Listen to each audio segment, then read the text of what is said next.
Hello friends, welcome to smile talk paramedical channel.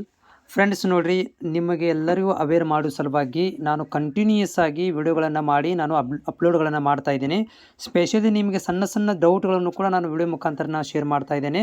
Video ಮುಖಾಂತರ ನಿಮಗೆ ಮಾಹಿತಿಯನ್ನು ಕೊಡ್ತಾ ಇದ್ದೇನೆ. ಸೊ ನೋಡಿ ಅಭ್ಯರ್ಥಿಗಳೇ, ಈಗಾಗಲೇ ಪ್ಯಾರಾಮೆಡಿಕಲ್ ಬೋರ್ಡ್ ವತಿಯಿಂದ ನೀವೆಲ್ಲ ಅಪ್ಲಿಕೇಶನ್ ಹಾಕಿದ್ರಿ, ಕೌನ್ಸಿಲಿಂಗ್ಗೆ ಕಾಲೇಜ್ ಆಯ್ಕೆ ಸಲುವಾಗಿ ಕಾಯ್ತಾ ಇದ್ರಿ. ಅಂಥವ್ರುಗಳಿಗೆ ಆನ್ಲೈನ್ ಮುಖಾಂತರ ಕೌನ್ಸಿಲಿಂಗ್ ಮಾಡಲಿಕ್ಕೆ ಡಿಸೈಡ್ ಮಾಡಿದ್ದಾರೆ ಬೋರ್ಡ್ನವರು. ಆನ್ಲೈನ್ ಮುಖಾಂತರ ಕಾಲೇಜ್ ಸೆಲೆಕ್ಷನ್ ಇರುತ್ತೆ. ಆನ್ಲೈನ್ ಮುಖಾಂತರ ನಿಮಗೆ ಆಯ್ಕೆ ಪ್ರಕ್ರಿಯೆ ಇರುತ್ತೆ. ಮನೆಯಲ್ಲಿ ಕುಳಿತು ಮೊಬೈಲಲ್ಲಿ ನೀವು ಕಾಲೇಜ್ಗಳನ್ನು ಸೆಲೆಕ್ಟ್ ಮಾಡ್ಕೋಬೋದು. ಅದರ ಬಗ್ಗೆ ನಾನು ಅಪ್ಡೇಟ್ ಕೂಡ ಮಾಡಿದ್ದೀನಿ. ನಿಮ್ಮಲ್ಲಿ ಮೊಬೈಲ್ ನಂಬರ್ ಇರಬೇಕು ಕಂಪಲ್ಸರಿ, ಮತ್ತು ಅಪ್ಲಿಕೇಶನ್ ನಂಬರು ಮತ್ತು ಡೇಟ್ ಆಫ್ ಬರ್ತ್ ಇಷ್ಟಿದ್ದು ಬಿಟ್ಟರೆ ಸಾಕು. ನೀವು ಮನೆಯಲ್ಲಿ ಕುಳಿತು ಮೊಬೈಲಲ್ಲಿ ಅಪ್ಲಿಕೇಶನ್ ಹಾಕ್ಬೋದು. ಅದರ ಬಗ್ಗೆ ನಾನು ಸಪ್ರೇಟ್ ಆದಂಥ ನಾಳೆಗೆ ಲಿಂಕ್ ಓಪನ್ ಆಗುತ್ತೆ.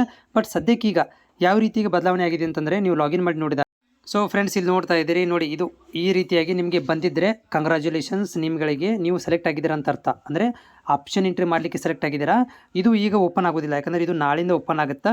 ಮೊದಲು ನಿಮ್ಮ ರ್ಯಾಂಕ್ಗಳನ್ನು ನೋಡ್ಕೊಳ್ರಿ. ನಿಮ್ಮ ರ್ಯಾಂಕ್ ಏನಾದರೂ 1000 ಒಳಗಡೆ ಇದ್ದರೆ ನಿಮ್ಗಳಿಗೆ ಫಸ್ಟ್ ರೌಂಡಲ್ಲಿ ಸೀಟ್ ಸಿಗುವಂಥ ಚಾನ್ಸಸ್ ಇರುತ್ತೆ. ಅದು ಒಳ್ಳೆ ಕಾಲೇಜ್ಗಳನ್ನು, ಜಾಸ್ತಿ ಕಾಲೇಜ್ಗಳನ್ನು ಆಯ್ಕೆ ಮಾಡ್ಕೋಬೇಕು. ಇನ್ ಕೇಸ್ ಆಫ್ ನೀವು ರ್ಯಾಂಕ್ ದೂರ ಇದ್ದರೆ ನೀವು ಜಾಸ್ತಿ ಕಾಲೇಜ್ಗಳನ್ನು ಆ್ಯಡ್ ಮಾಡ್ಕೋಬೇಕಾಗತ್ತೆ. ಅದು ಗೌರ್ಮೆಂಟ್ ಕಾಲೇಜು ಮತ್ತು ಪ್ರೈವೇಟ್ ಕಾಲೇಜ್. ನಾನು ಎರಡೂ ಲಿಂಕ್ ಓಪನ್ ಆದಾಗ ನಿಮ್ಗೆ ಮಾಹಿತಿ ಕೊಡ್ತೇನೆ.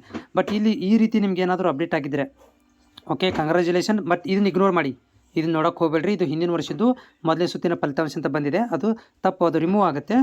ಆದರೆ ನೆನಪಿಟ್ಟುಕೋರಿ, ಈ ಲಿಂಕ್ ಬಂದಿದ್ದರೆ ಎಲ್ಲರೂ ನೀವು ಏನಪ್ಪ ಅಂತಂದರೆ ಆಪ್ಷನ್ ಎಂಟ್ರಿಗಳನ್ನು ಮಾಡ್ಬೋದು. ಲಿಂಕ್ ಓಪನ್ ಆಗಿದೆ. ಅದ್ರ ಜೊತೆಗೆ ಇಲ್ಲಿ ನೋಡ್ತಾ ಇದ್ದೀರಿ, ಎಲ್ಲರೂ ಕೂಡ ಡಾಕ್ಯುಮೆಂಟ್ ವೆರಿಫಿಕೇಷನ್ ಅಂತ ಬಂದಿದೆ. ಯಾರಿಗೆ ಡಾಕ್ಯುಮೆಂಟ್ ನಾಟ್ ವೆರಿಫೈಡ್ ಅಂತ ಬಂದಿದೆ ಅವರು ಬೋರ್ಡಿಗೆ ಕಾಲ್ ಮಾಡ್ಕೋಬೇಕು. ರಿಜೆಕ್ಟ್ ಆಗಿದ್ದರೆ ಅವರು ಬೋರ್ಡ್ ಕಾಲ್ ಮಾಡ್ಕೋಬೇಕು. ಬಟ್ ಆಪ್ಷನ್ ಎಂಟ್ರಿ ಬಂದಿದ್ದರೆ ನೀವು ನಾಳೆಯಿಂದ ಆಪ್ಷನ್ ಎಂಟ್ರಿ ಮಾಡಬೇಕಾಗತ್ತೆ. ಮತ್ತು ನಿಮ್ಮಲ್ಲಿ ಏನಾದರೂ ಡೌಟ್ ಇದ್ದರೆ ನನಗೆ ನೀವು ಕಾಮೆಂಟ್ಸ್ ಮುಖಾಂತರ ತಿಳಿಸ್ಬೋದು. ಅಭ್ಯರ್ಥಿಗಳೇ ನೋಡಿ, ನಮ್ಮ ಚಾನಲ್ ಹೊಸಬರಾಗಿದ್ದರೆ ಚಾನಲ್ ಸಬ್ಸ್ಕ್ರೈಬ್ ಮಾಡ್ಕೊಳ್ಳಿ.